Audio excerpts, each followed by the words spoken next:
नमस्कार दोस्तों, black buck यानी काले हिरण जैसे वन जीवों को बचाने के लिए किसी इंसान के अंदर कितना जुनून सवार हो सकता है, इसे जानकर आप भी हैरान हो जाएंगे। ये कहानी है एक नौजवान की जिसके डिस्ट्रिक्ट में हर महीने काले हिरण मर रहे थे।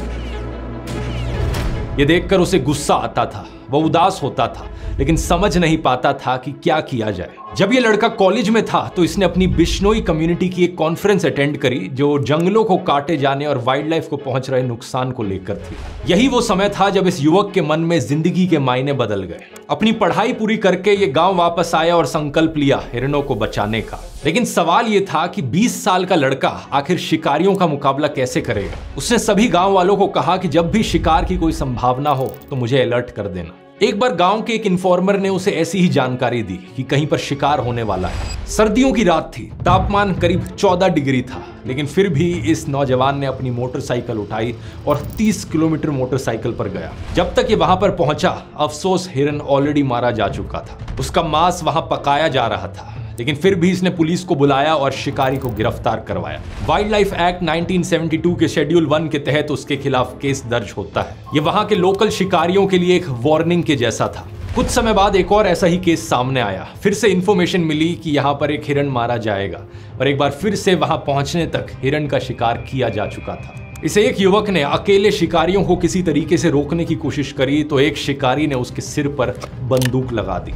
युवक ने कहा कि उसे डर तो महसूस हुआ, लेकिन उसे लगा कि अगर किसी प्रजाति को बचाने के लिए अपनी जान जोखिम में डालना जरूरी है तो यही सही। कुछ समय बाद पुलिस आती है और शिकारी को गिरफ्तार कर लेती है और कुछ इस तरीके से इसकी जान बच पाती है। जानते हैं दोस्तों, हमारी इस कहानी में ये युवक कौन है? ये हैं बिश्नोई, 51 साल के अनिल बिश्नोई। इनकी कहानी पब्लिश हुई थी द बेटर इंडिया में, एक बेहतरीन मीडिया पोर्टल जो रेगुलरली ऐसे बहुत से रियल लाइफ हीरोज पर स्पॉटलाइट डालते हैं। अनिल बिश्नोई राजस्थान के लक्सार गांव में रहने वाले एक किसान हैं। आज तक 300 से ज्यादा शिकारियों को रंगे हाथ पकड़ चुके हैं। ये केस दर्ज करवाते हैं, गवाही देते हैं और जब तक केस चलता है फॉलो अप भी करते हैं और मुजरिमों को जेल तक पहुंचाने का काम करते हैं। ब्लैक बक्स की मौत के पीछे शिकार के अलावा कुछ और भी कारण हैं, जैसे कि रोड एक्सीडेंट्स, एक्सट्रीम क्लाइमेट्स, कुत्तों द्वारा काट लिया जाना। इसलिए अनिल बिश्नोई ने गांव से 2 लाख रुपए का चंदा इकट्ठा किया और 66 पोखर तैयार करवाए जहां गर्मी में जानवर पानी पी सके। किसी जानवर को चोट लगती है तो ये उसे अपने घर पर या फॉरेस्ट डिपार्टमेंट के मेडिकल सेंटर पर फर्स्ट एड देते हैं। अगर हिरन के बच्चे की मां मर जाती है तो हिरन के बच्चे को तब तक पाल लिया जाता है जब तक वो जंगल में छोड़ने लायक ना हो जाए। आज राजस्थान के 12 डिस्ट्रिक्ट्स में 3000 लोग उनकी टीम में जुड़े हुए हैं और इतने सालों में उन्होंने मिलकर करीबन 10,000 काले हिरण और चिंकारा हिरण को मारे जाने से बचाया है। यही कारण है कि राजस्थान की सरकार ने अनिल बिश्नोई को Amrita Devi environmental protection award से भी सम्मानित किया था। अब कमाल की बात देखिए दोस्तों, सोशल मीडिया पर कुछ लोग बिश्नोई की जबरदस्त तारीफ में लगे हुए हैं। हमारे न्यूज मीडिया पर इनके चर्चे हर हफ्ते देखने को मिलते हैं और एक ट्विटर यूजर ने तो ये तक कह दिया कि बिश्नोई भारत का नया भगत सिंह। अरे वाह, लेकिन प्रॉब्लम बस इतनी है कि ये लोग अनिल बिश्नोई की बात नहीं कर रहे हैं। अनिल बिश्नोई को तो ये लोग जानते तक नहीं है। ये बात कर रहे हैं लॉरेंस बिश्नोई की। कौन है ये लॉरेंस बिश्नोई? इसने आज तक कितने काले हिरणों को बचाया है? ढूंढने पर ऐसा कुछ नहीं मिलता कि इसने वाइल्ड लाइफ प्रोटेक्शन में कभी काम किया हो, बल्कि पता चलता है कि इस पर 84 मुकदमे दर्ज हो चुके हैं। पता चलता है कि लॉरेंस तो एक गैंगस्टर है।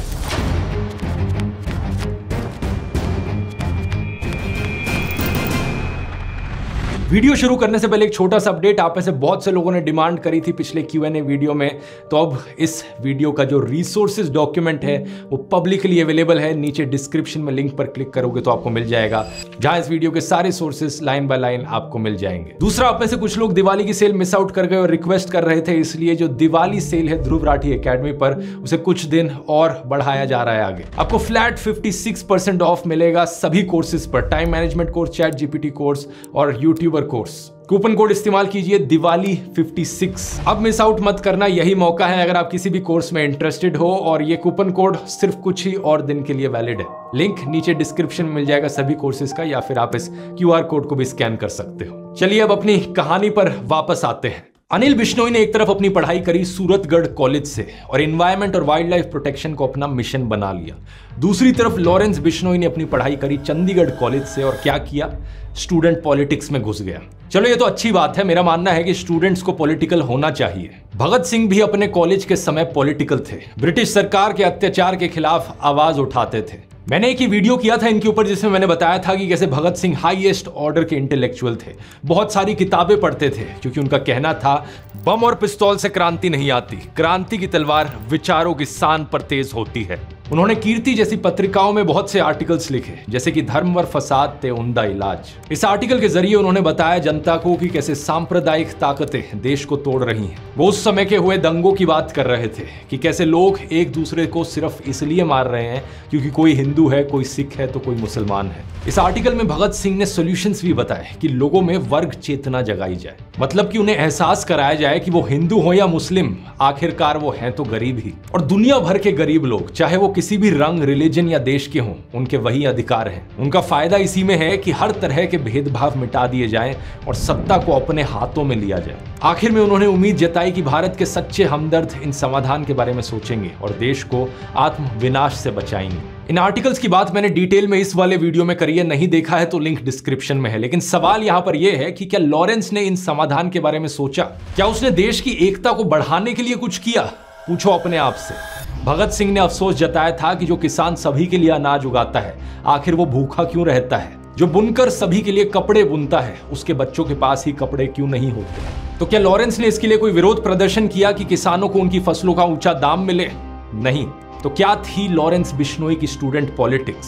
पुलिस डोसियर से पता चलता है कि लॉरेंस बिश्नोई स्टूडेंट पॉलिटिक्स के चुनाव में किसी कैंडिडेट के लिए कैंपेन कर रहा था जब दूसरी चुनावी पार्टी वालों से झगड़ा हो गया। उसके एक दोस्त ने पहले वार्निंग देने के लिए बंदूक चलाई और 5 दिन बाद उसने और उसके दोस्तों ने राइवल कैंडिडेट के लिए कैंपेन करने वाले किसी आदमी की कार जला दी। उसके 8 दोस्तों के साथ उसे गिरफ्तार किया गया। जेल में वो हथियारों के सप्लायर से मिला। जेल से जब बाहर आया तो गुंडागर्दी चलती रही, उस पर कई केस हुए, लेकिन दोनों पार्टी ने जब समझौता कर लिया तो केस क्वॉश हो गए। ये साल 2010 की बात है जब उसने पंजाब यूनिवर्सिटी की स्टूडेंट ऑर्गेनाइजेशन के प्रेसिडेंट पोस्ट के लिए चुनाव लड़ा। इस आर्टिकल को देखिए। चुनाव हार गया तो एलिजिडली इसने अपने राइवल कैंडिडेट को अटैक कर दिया। साल 2011 में जब वो जमानत पर बाहर आया तो उसने फिर से चुनाव लड़ा और इस बार जीत गया। कॉलेज में रहते रहते ही करीब 18 मुकदमे इस पर दर्ज हो चुके थे। साल 2012 में लॉरेंस को उसकी लॉ डिग्री मिल जाती है और कोई भी आम इंसान अपनी लॉ डिग्री लेने के बाद क्या करेगा? लॉ की प्रैक्टिस शुरू कर देगा। लेकिन क्या लॉरेंस ने ऐसा किया? नहीं किया।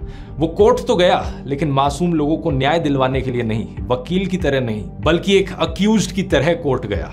2013 में उसने अपनी तरफ से प्रेसिडेंट पोस्ट के लिए किसी को नॉमिनेट किया और इस आर्टिकल को देखिए। कैंपेन के दौरान एलिजिडली उसने और उसके एसोसिएट्स ने राइवल नॉमिनी को जान से मार दिया और ये लोग फरार हो गए। 2014 में लॉरेंस एक पुलिस पिकेट पर पकड़ा गया। 2015 में एक कोर्ट में पेशी के दौरान वो पुलिस कस्टडी से भाग गया, लेकिन उसे फिर से गिरफ्तार किया गया। इस पॉइंट ऑफ टाइम तक वो गैंग के मुखिया के रूप में अपनी पोजीशन जमा चुका था। अब लॉरेंस के दोस्त गोल्डी बराड ने गैंग को चलाना शुरू किया। साथ ही इस नए भारत में ईज ऑफ डूइंग बिजनेस भी है दोस्तों, इसलिए जेल में रहकर भी क्रिमिनल अपना धंधा चला पाता है। तो अब लॉरेंस ने हाथ मिलाया एक और गैंगस्टर संदीप उर्फ काला जठेड़ी से। बाद में इनका झगड़ा हो गया, लेकिन पुलिस का कहना है कि जब ये साथ थे तब लॉरेंस काला जठेड़ी गैंग ने मिलकर दिल्ली, पंजाब, हरियाणा, राजस्थान में 30 मर्डर किए। मर्डर का मतलब समझते हैं आप? फिल्मों में एंटरटेनमेंट के नाम पर मर्डर इतना ज्यादा नॉर्मलाइज्ड है, स्टाइलाइज्ड है, जैसे कि पबजी जैसा कोई वीडियो गेम हो। मानो गेम ओवर हुआ तो फिर से रीसेट हो जाएगा, लेकिन असल जिंदगी में जब लोग मारे जाते हैं तो वो लौट कर नहीं आते। हमेशा के लिए उनके परिवार उजड़ जाते हैं, ना केवल फाइनेंशियली बल्कि इमोशनली भी। 30 से ज्यादा परिवार उजड़ गए यहाँ पर। लॉरेंस के सबसे बड़े दुश्मनों में से एक था दविंदर बम्बीहा। किस बात पर दुश्मनी थी इन लोगों की? क्या ऐसा था कि दविंदर बम्बीहा एक इंटरनेशनल नेटवर्क की मदद से देश में धार्मिक दंगे भड़काने का काम कर रहा हो, या फिर युवाओं को ड्रग्स सप्लाई कर रहा हो और लॉरेंस यहाँ इन सबको रोकना चाह रहा हो? नहीं, ऐसा कुछ भी नहीं था। वैसे कल को अगर कोई लॉरेंस पर बॉलीवुड फिल्म बनेगी तो जरूर ऐसा कुछ ग्लोरिफिकेशन, जस्टिफिकेशन कर देंगे ये लोग। लेकिन सच्चाई ये है कि लॉरेंस और दविंदर की दुश्मनी थी एक्सटॉर्शन मनी, यानी हफ्ता वसूली को लेकर। इसका मतलब है कि खून पसीने की, मेहनत की कमाई करना जिसके बस की बात नहीं है, वो लोग दूसरों को धमकाकर उनका पैसा लूटते हैं। धमकी देते हैं कि अगर पैसा नहीं दिया तो जान से मार देंगे। और अगर पैसा दोगे तो कुछ नहीं कहेंगे और दूसरे गैंग से भी तुम्हें बचाएंगे। दविंदर बम्बिहा का एक्सटॉर्शन रैकेट चंडीगढ़, मोहाली और पंचकुला में चलता था। लॉरेंस को भी यही पाप की कमाई चाहिए थी, तो इनकी इंटर गैंग राइवलरी की वजह से पंजाब, दिल्ली, चंडीगढ़ में शूटआउट्स हुए। हफ्ता वसूली के अलावा लड़ाई का एक और कारण था पंजाब म्यूजिक इंडस्ट्री और कबड्डी के खिलाड़ियों पर अपना शिकंजा कसना। लेकिन सितंबर 2016 में दविंदर बम्बिहा एक पुलिस इनकाउंटर में मारा जाता है। ਵੱਡੀ खबर बठिंडा तो है, जिथे gangster Davinder Bambiha police encounter दे विच मारिया गया। जो आजकल का यूथ बड़ा आकर्षित होता है इन गैंगस्टर्स को देखकर, वो ये बात अच्छे से समझ ले, जब भी कोई गैंगस्टर जिंदा होता है उसे छुप छुप कर रहना पड़ता है, या तो जेल में, और अगर जेल में नहीं है तब भी उसकी जिंदगी एक लग्जरी जेल की जैसी ही होती है। भले ही उसके पास पैसा है, लग्जरी है, लेकिन उसे रहना पड़ता है छुप छुप कर। अब चाहे ये लॉरेंस बिश्नोई हो या फिर दाऊद इब्राहिम, जिस तरह आपके और मेरे जैसे लोग कभी इंडिया गेट पर मजे से कुल्फी खाते हैं, कभी ऋषिकेश में दोस्तों के साथ राफ्टिंग करते हैं, अपने परिवार वालों के साथ खुशी खुशी फेस्टिवल्स मनाते हैं, ये सब आजादी इन गैंगस्टर्स को नसीब नहीं होती। इन्हें हर समय डर लगा रहता है कि कोई इन्हें मार देगा, या तो कोई दूसरा गैंगस्टर इन्हें मार देगा, या फिर पुलिस इनकाउंटर में मारे जाएंगे, या फिर जेल में बंद रहेंगे। ये भी हो सकता है कि जेल के अंदर अंदर ही इन्हें मार दिया जाए। दविंदर बम्बिहा के अलावा कितने सारे एग्जाम्पल्स हैं इसके, जैसे कि लॉरेंस गैंग का एक और मशहूर गैंगस्टर था अंकित बहादुर। जब लॉरेंस को जेल हुई तो पंजाब और राजस्थान में अंकित ने ही गैंग को संभाला। इस पर 4 मर्डर और 15 एक्सटॉर्शन केसेस चल रहे थे और फरवरी 2019 में जीर कपूर में पुलिस इसका एनकाउंटर कर देती है और यह मारा जाता है। लेकिन इतना ही नहीं, जनसत्ता की एक रिपोर्ट में बताया कि इसकी मौत के बाद इसके पिता ने अस्पताल में इसका शव ले जाने से मना कर दिया। उन्होंने कहा कि मेरे बेटे ने जो किया है उसका अंजाम यही होना था, और मैं देश के यूथ से अपील करता हूं कि कोई भी मेरे बेटे जैसा ना बने। अगर कोई बनेगा तो उसके साथ भी यही होगा। ऐसे ही एक कहानी है ड्रेडेड क्रिमिनल जितेंद्र गोगी की। ये भी लॉरेंस बिश्नोई काला जठेड़ी गैंग से जुड़ गया था। 4 साल तक पुलिस से आंख मिचोली चलती रही और आखिरकार मार्च 2020 में पुलिस ने इसे धर दबोचा। रोहिणी कोर्ट में इसे हियरिंग के लिए लाया जा रहा था कि तभी 2 लोग वकील के कपड़ों में आए और कोर्ट प्रेमिसेस में ही इसे गोली मार दी।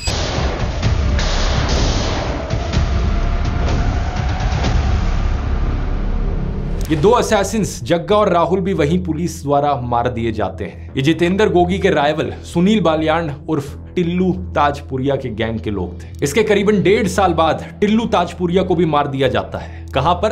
तिहाड़ जेल के हाई सिक्योरिटी वार्ड में। गोगी गैंग के 4 लोगों ने उस पर लोहे के सुओं से 100 से ज्यादा बार हमला किया। इस वारदात का सीसीटीवी वीडियो मैं यहां नहीं दिखा सकता, लेकिन जो लोग क्राइम से बहुत आकर्षित होते हैं उन्हें ये सर्च कर लेना चाहिए यूट्यूब पर। इस तरह बदला लेते हुए और उस बदले का बदला लेते हुए गोगी और टिल्लू गैंग की राइवलरी में इन्हें मिलाकर 20 लोग मारे जाते हैं। लॉरेंस बिश्नोई के एसोसिएट गोल्डी बरार ने इसके बाद फेसबुक पोस्ट पर लिखा कि आज गोगी मान ग्रुप वाले भाइयों ने सारे भाइयों का सिर ऊंचा कर दिया, बड़े भाई गोगी का बदला लेके। और भी जो कुत्ते जिंदा रह गए हैं उनका भी नंबर जल्दी आएगा। इन गैंग्स की दोस्ती दोस्तों कोई शोले फिल्म वाली जय वीरू की तरह दोस्ती नहीं होती, बल्कि इसका भी फंडा होता है कि दुश्मन का दुश्मन दोस्त होता है। लॉरेंस बिश्नोई, काला जठेड़ी और जितेंद्र गोगी गैंग के अलावा इनके सिंडिकेट में कुछ और गैंग्स थे, जैसे सुब्बे गुर्जर और राजस्थान बेस्ड आनंदपाल सिंह। इनमें से सुब्बे गुर्जर को 2021 में हरियाणा की स्पेशल टास्क फोर्स द्वारा गिरफ्तार किया जाता है और 2022 में मानेसर नगर निगम और पुलिस उसके आलीशान 4 मंजिला घर को गिरा देती है। क्राइम की कमाई से बने हुए इस घर की कीमत थी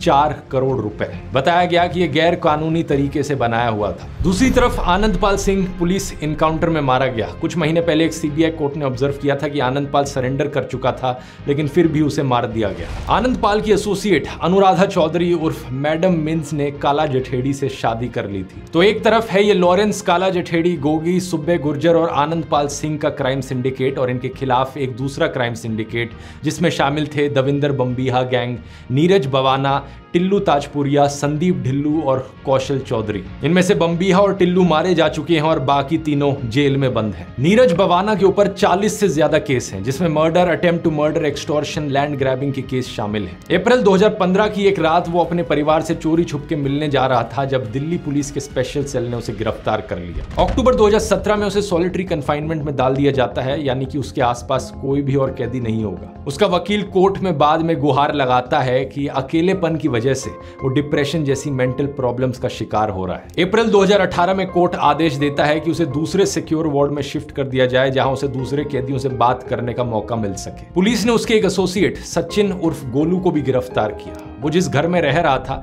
वो नीरज के पिता प्रेम सिंह के नाम पर रजिस्टर्ड था। उस घर में एक MG हेक्टर मिली, एक स्कॉर्पियो जिसे मॉडिफाई करवाकर बुलेट प्रूफ बनाया गया था। 4 देसी कट्टे, 79 कारतूस और 2 स्पेयर मैगजीन्स भी वहां बरामद हुई। इस वजह से नीरज के पिता प्रेम सिंह को भी अक्टूबर 2022 में गिरफ्तार कर लिया जाता है। दूसरा गैंगस्टर संदीप ढिल्लू 2018 में पुलिस कस्टडी से भाग गया था। 2020 में उसे सिलीगुड़ी में गिरफ्तार किया जाता है और आज तक की ये रिपोर्ट देखिए। 2 लाख का इनामी बदमाश गिरफ्तार, इनकाउंटर के डर से पत्नी ने वायरल किया वीडियो। ढिल्लू की पत्नी वीडियो में कहती हुई दिखती हैं कि मैं प्रियंका, वाइफ ऑफ संदीप, मेरे पति को पकड़ लिया गया है, मुझे डर है कि मेरे पति का इनकाउंटर ना हो जाए। मैं ये किस्से आपको इतने डिटेल में इसलिए बता रहा हूं ताकि आप समझ सको कि इन गैंगस्टर्स की जिंदगियां कैसी बीतती हैं। अगर कोई नौजवान फैसला करता है क्राइम की दुनिया में कदम बढ़ाने का, तो उसके परिवार के सदस्यों को, रिलेटिव्स और दोस्तों को क्या क्या सहना पड़ता है। तीसरा गैंगस्टर यहां पर था कौशल चौधरी। इसके बारे में पिछले साल खबर आती है कि इसने पुलिस कस्टडी में नाई से एक हेयर ट्रिमर छीनकर आत्महत्या करने की कोशिश करी, लेकिन पुलिस ने इसे बचा लिया और अटेम्प्ट टू सुसाइड का एक और केस इस पर लगा दिया। इसी हफ्ते इससे जुड़ी हुई 2 और खबरें आई हैं। पहली ये कि इसके 2 शूटर्स ने दिल्ली के रानी बाग में एक बिजनेसमैन के घर पर गोलियां चलाई। 15 करोड़ रुपए की एक्सटॉर्शन के लिए एक स्लिप छोड़ दी जिस पर लिखा था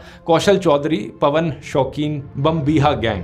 दोनों शूटर्स को गिरफ्तार कर लिया गया। दूसरी खबर देखिए, कौशल चौधरी ने लॉरेंस को मरवाने के लिए प्लान बनाया। इसी से ही रिलेटेड कुछ दिन पहले की ये खबर भी देखिए। क्षत्रिय करनी सेना ने 1,11,11,111 रुपए का इनाम देने की घोषणा करी है उस पुलिस ऑफिसर को जो लॉरेंस बिश्नोई को मारेगा। ऐसा इसलिए क्योंकि करनी सेना के अध्यक्ष सुखदेव सिंह गोगामेडी की हत्या कर दी गई थी और इसकी जिम्मेवारी लॉरेंस गैंग ने ली थी। कुछ दिन बाद इस खबर में अपडेट आता है कि सिर्फ पुलिस ऑफिसर को ही नहीं, अगर साबरमती जेल में बंद कोई कैदी भी लॉरेंस को मारेगा तो भी उसे ये इनाम मिलेगा। जो पुलिसकर्मी लॉरेंस बिश्नोई का एनकाउंटर करेगा, उस पुलिसकर्मी को 1,11,11,111 रुपए का पुरस्कार करनी सेना द्वारा प्रदान किया जाए। लेकिन दूसरी तरफ से कौशल चौधरी भी लॉरेंस की हिट लिस्ट पर है। ऐसा लॉरेंस ने NIA को पूछताछ में बताया। क्या कारण है इसके पीछे? कौशल चौधरी का रोल बताया जाता है विक्की मिद्धू खेड़ा के मर्डर में। विक्की लॉरेंस का करीबी था उसकी स्टूडेंट पॉलिटिक्स के टाइम से। अगस्त 2021 में उसका मर्डर किया जाता है।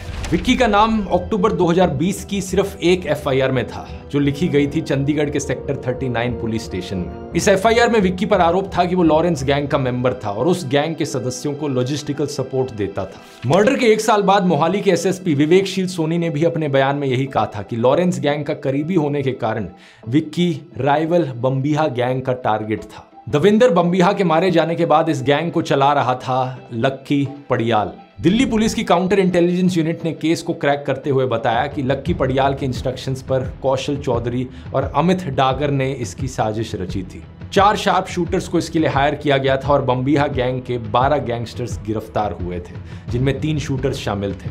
उन्होंने भी इंटेरोगेशन में कौशल चौधरी और अमित डागर का नाम लिया। यहाँ हमारी कहानी में एक और किरदार की एंट्री होती है। अमित डागर को लेकर नव भारत टाइम्स की एक रिपोर्ट में बताया गया कि एक समय पर कौशल गिरोह के अमित डागर ने लॉरेंस को धमकी देकर फिरौती मांगी थी। लॉरेंस के फिरौती ना देने पर अमित डागर के गुंडों ने लॉरेंस से जुड़ी हुई एक कंस्ट्रक्शन कंपनी के अधिकारी की जयपुर में हत्या कर दी। बताया जाता है कि तब लॉरेंस बिश्नोई ने अमित डागर को 5 करोड़ रुपए की फिरौती दी थी। आज के दिन कौशल चौधरी और अमित डागर दोनों जेल में हैं लॉरेंस बिश्नोई की तरह। अमित डागर ने लव मैरिज करी थी ट्विंकल से। पिछले साल उसकी गिरफ्तारी की खबर भी सामने आई। ACP वरुण धैया ने बताया कि वो अमित डागर के गैंग को ऑपरेट कर रही थी। उसके खिलाफ शिकायत थी कि वो गुड़गांव की खांडसा मंडी में सब्जी बेचने वालों से 3 से 4 हजार रुपए की उगाही करवाती थी। उसको पकड़ने में सफलता प्राप्त करी थी। ये उसके साथ मिलकर खांडसा मंडी के अंदर एक्सटॉर्शन उगाही वगैरह का काम कर रही थी। इसके ऊपर अवैध वसूली और एक्सटॉर्शन के संबंध में कुछ ऐसे संगीन आरोप हैं जिसके तहत इसके खिलाफ जो कार्रवाई अमल में लाई जाएगी। कौशल चौधरी और अमित डागर के अलावा लॉरेंस ने एक और टारगेट बताया था, मनदीप धारीवाल। लॉरेंस ने एलिज किया था कि मनदीप ने विक्की के हथियारों की मदद की थी। मनदीप भी लक्की पड़ियाल से जुड़ा हुआ था, उसके धंधे को मैनेज करता था। फिलीपींस में इसको मार दिया जाता है और लॉरेंस गोल्डी बरार गैंग इसकी जिम्मेवारी लेता है। एक और टारगेट शगनप्रीत सिंह, जो लेट पंजाबी सिंगर सिद्धू मूसेवाला के मैनेजर थे। पंजाब पुलिस ने कोर्ट में कहा कि इसके पर्याप्त सबूत हैं कि लक्की पड़ियाल के साथ शगनप्रीत भी विक्की मर्डर में मुख्य साजिश करता था। वो ऑस्ट्रेलिया भाग गया था। उसके खिलाफ गिरफ्तारी का ओपन वारंट जारी हो चुका चुका है, उसे वापस भारत लाने की कोशिश चल रही है। मई 2022 में सिद्धू मूसेवाला का मर्डर होता है और लॉरेंस के दोस्त गोल्डी बराड मर्डर की जिम्मेवारी लेता है। दिल्ली पुलिस के स्पेशल सेल ने कहा था कि विक्की के मर्डर में शगनप्रीत सिंह और सिद्धू मूसेवाला शामिल थे। सिद्धू मूसेवाला के मर्डर के बाद टाइम्स ऑफ इंडिया में सिद्धार्थ बैनर्जी की एक रिपोर्ट छपी, जिसमें कई सोर्सेस के आधार पर बताया गया कि जैसे ही कोई आर्टिस्ट एक बड़ा नाम बन जाता है, उसके पास एक्सटॉर्शन के लिए धमकी भरे कॉल आने लगते हैं। कई पंजाबी सिंगर्स के एक मैनेजर ने बताया कि सिंगर्स को पंजाब यूनिवर्सिटी के कॉलेजों में परफॉर्म करने के लिए बुलाया जाता है। वहां कुछ गुंडे सिंगर्स से बात करते हैं जो स्टूडेंट पॉलिटिशियंस और गैंगस्टर्स के बीच में कहीं होते हैं। मान लीजिए कि वो स्टूडेंट पॉलिटिशियन गैंग ए के साथ जुड़ा हुआ है। कुछ समय बाद सिंगर को गैंग बी से एक्सटॉर्शन का कॉल आता है, तो कई बार सिंगर फिरौती की रकम दे देता है, लेकिन कई बार वो स्टूडेंट पॉलिटिशियन से बात करता है और गैंग ए से मदद लेता है। सिंगर खुद से किसी भी गैंग या नेक्सस का हिस्सा नहीं बनना चाहता, लेकिन इस तरीके से बीच में फंस जाता है। एक इंटेलिजेंस ऑफिशियल ने DW से बात करते हुए बताया कि इस तरह सिंगर्स जिन खराब एलिमेंट्स की पेट्रनेज लेते हैं, कुछ समय बाद वो खुद उनके लिए एक फ्रैंकेनस्टाइन मॉन्स्टर बन जाते हैं। इस वीडियो में मेरा मकसद था दोस्तों आप लोगों को दिखाना कि गैंगस्टर्स की जिंदगियां असली में कैसी होती हैं। फिल्मों में और न्यूज चैनल्स के द्वारा अक्सर गैंगस्टर्स को ग्लोरीफाई किया जाता है, बहुत ज्यादा बढ़ा चढ़ा कर बड़े स्टाइलिश तरीके से उन्हें दिखाया जाता है। यही कारण है कि बहुत से लोग इन गैंगस्टर्स को वर्शिप करने लग जाते हैं, लेकिन ये है असलियत। कोई गैंगस्टर पुलिस इनकाउंटर में मारा जाता है, किसी को राइवल गैंग द्वारा मार दिया जाता है, तो कोई जेल में है, किसी के पिता जेल में है, किसी की पत्नी जेल में है, किसी के कजन का मर्डर हो गया है तो किसी के दोस्त का। जो जिंदा हैं वो इसी डर में जीते हैं या डिप्रेशन का शिकार बन जाते हैं। तो जैसा फिल्मों और गानों में दिखाया जाता है, गैंगस्टर लाइफ वो जिंदगी असलियत में इतनी चिल नहीं है ब्रो। अपनी जिंदगी में कुछ मीनिंगफुल करने की सोचो, नौकरी नहीं लग रही तो कोई स्किल सोचो, वैसे किसी काम धंधे की सोचो। एलियनेटेड महसूस करते हो तो अपने परिवार के सदस्यों को रीच आउट करो, अपने दोस्तों से बात करो, फैमिली से बात करो। लेकिन कुछ भी हो जाए, किसी भी कारण से इस गलत रास्ते पर मत चलना। और किसी को अगर इंस्पिरेशन के तौर पर देखना है तो अनिल बिश्नोई जैसे लोगों के बारे में पढ़ो और उनसे सीखो। एक सलाम यहाँ पर सभी ईमानदार पुलिस ऑफिसर्स को, चाहे वो NIA के ऑफिसर्स हो या पंजाब पुलिस की इंटेलिजेंस यूनिट हो, उत्तर प्रदेश की ATS हो, हरियाणा की पुलिस हो या दिल्ली पुलिस के स्पेशल सेल के लोग हो। हर एक वो इंसान जो अपनी ईमानदारी पर टिका हुआ है और देश को क्राइम से बचा रहा है, इन सभी को दिल से सलाम।